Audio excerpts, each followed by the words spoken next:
All right, welcome back to the One Bar and Lupagus show. I'm One Bar with Lupagus, and it is the day after. It is the day after a gross loss to the Cowboys, but we still managed to learn 5 things. Wah, wah. Yeah, I think I finally moved on about 10:30 this morning. This one didn't sit well with me overnight. I was really upset yesterday. Took this one hard, took this one on the chin. This team gave me hope, and then typical Vikings fashion, did the old cloth on the table trick, pulled it all away. Never seen anyone do that trick in person. I don't think it's real. Oh, it's real. It's very real. All right, well let's bounce right into the 5 lessons learned from this gross loss, and let's start with some kind of easy ones. Let's talk defense. Lesson learned number 1: our defense is horrible. Yeah, it is horrible. And to me, the most embarrassing moment was after we took the lead. It was the first time, I think. And then the Cowboys ran it, I think, 5 straight times, and they went down the length of the field, capped with a 42-yard touchdown run by Tony Pollard, of all people, where it was just a pathetic effort. How can you not, as a unit, get pumped up, get ready to go after your team comes back, your offense surges the second half, gets the lead? You're not going to feed up that energy. You're not going to tighten things up. Instead, you just look like they just kind of took a whole entire series off. It was bizarre, and it's sad. I'm glad you said surge. That was probably the worst soda pop ever created. Disgusting. But yes, you're right. It was bad. I mean, we give up 3 touchdowns to Andy freaking Dalton. Zeke Elliott, of course, has his first 100-yard rushing game against our defense. You know, our defense has been like waffling a little bit the last couple of weeks, where it really shouldn't have been as good as it played. But I think against the Cowboys, they played kind of where they should have. Well, and I think if we went and did a checklist, we can't stop the run. It's, we have no big run stuffer right now. There's no pressure off the edge. We need a premier defensive end to stand up, whether it's DJ Wanham. Adenable has just been, most time he got on camera was when he was laying on the turf yesterday, hurt. Then it's the cornerback play where it's so inconsistent. Gladney is still very up and down. I thought he had kind of a turd against the Cowboys. Chris Jones just needs to not be on the field anymore. And Chris Boyd also looked horrible. So, and Dancer, again, I don't know. He's just been out of the lineup too much. I think he's still basically fresh. So he's still got placenta hanging off of him. So he needs to just get out there, learn a little bit more. But yeah, this defense is going to hold this team back. When you score 28 points, Mike Zimmer defense, that should be more than enough in most years. Yeah, and Danzler still only played 5 games. This is expected. It's just I think we got a little bit of false hope when they were actually going on that win streak with a very depleted defense and actually looking not too shabby, but I think they played what they should be playing at with the guys they have, and we should probably expect a lot more ups and downs for the rest of the year. But they're very bad right now, so that is lesson learned number 1. Yeah, I think the only thing we can hang on to in hopes is we got 2 solutions already on the team for next year. Michael Pierce comes back and Dylan Hunter comes back. So 2 huge boosts that you're going to get just from having guys who are not here right now. Absolutely. Let's go another no-brainer. Number 2, playoffs. There's no playoffs. There will be no playoffs. We might not be officially mathematically eliminated, but we are eliminated.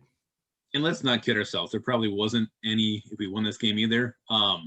Yeah, I mean – you get excited because this team was playing well, and you think, wow, look at the schedule coming up. We could be. A lot of people are thinking we would have been like 7-5 heading into that Bucs game.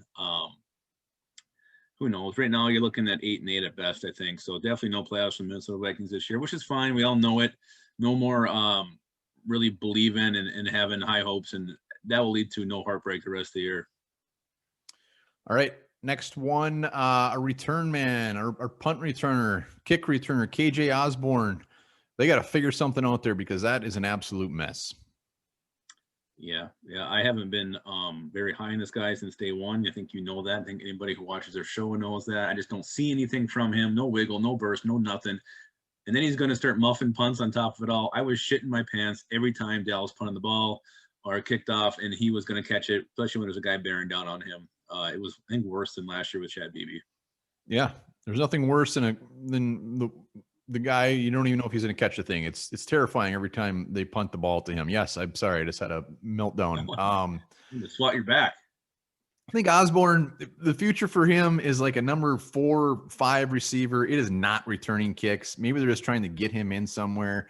But he showed flashes at Miami enough where we know he can play receiver. He just hasn't gotten up the depth chart yet. So return guy, whether it's Beebe, whether it's Amir Abdullah, whether they bring Marcus Sherrills out, old crusty ass bones, just to finish the year, just so they know they're going to catch the damn thing.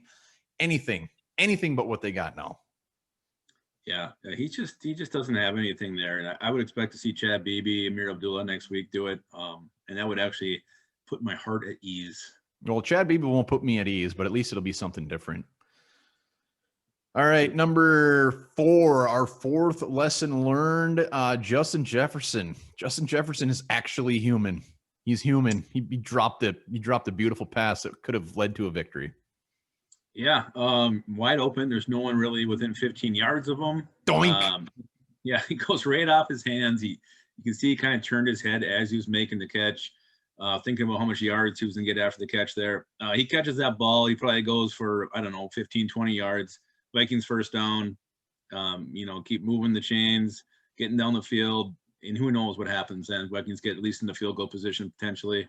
But that drop was a killer. After that, the air kind of was sucked out of the offense, and I think it was 2 plays after they gave the ball back to the Cowboys. Yeah, and this isn't to rag on Justin Jefferson. We just learned that he's actually human. So tough break. I'm sure he'll make up for it with many more catches and touchdown receptions, but that was tough. He looked like Chris Boyd trying to pick off Andy Dalton in the end zone. Doink ski. Final. Lesson learned. And this is kind of the opposite. Adam Thielen is not human. The guy's a machine. Yeah, as good as Justin Jefferson has been this year, let's not forget who the number 1 receiver is on the Minnesota Vikings. It's Adam Thielen. And my God, the catches he made yesterday. Let's talk about the first one where he got hit by like 2 guys at once, somehow still hung onto the football. And he kind of went off holding his hand. That thing just got schmucked. Can't imagine how bad that hurt.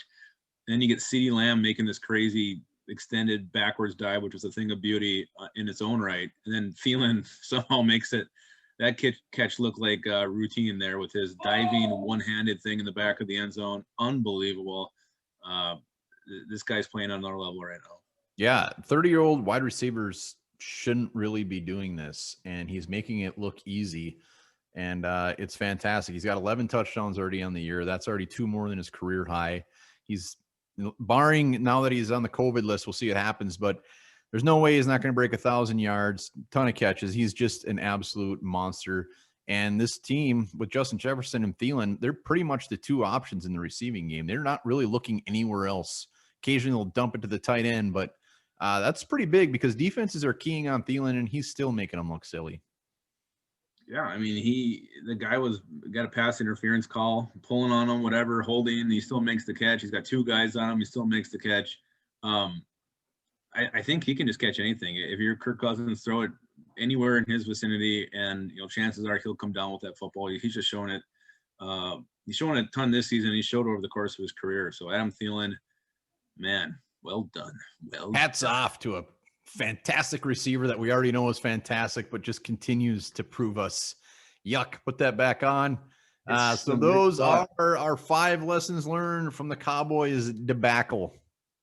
Yeah, it was a debacle. But again, we did learn something. We became a little smarter from that game, whether we like it or not. I think we're dumbed down a little bit after that game. Yeah, we probably are. And this is something that you can at least tell your friends and impress them with your knowledge. It turns out your hair will turn gray faster if you smoke.